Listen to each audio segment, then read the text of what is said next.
עליתי ארצה עם גרעין של הבונים, התחתנתי והגענו לקיבוץ צורעה, וכאן הקמתי את המשפחה שלי.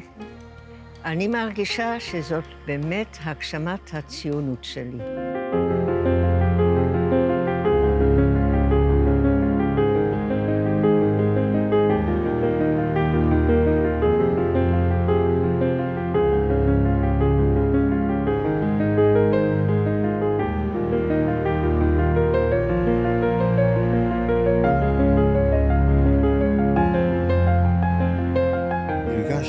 שכל מה שעברתי זה נס אישי ששרדתי את כל אורך הדרך, ובסוף אני אזרח מדינת ישראל, ואני יכול לעזור בתקומתה.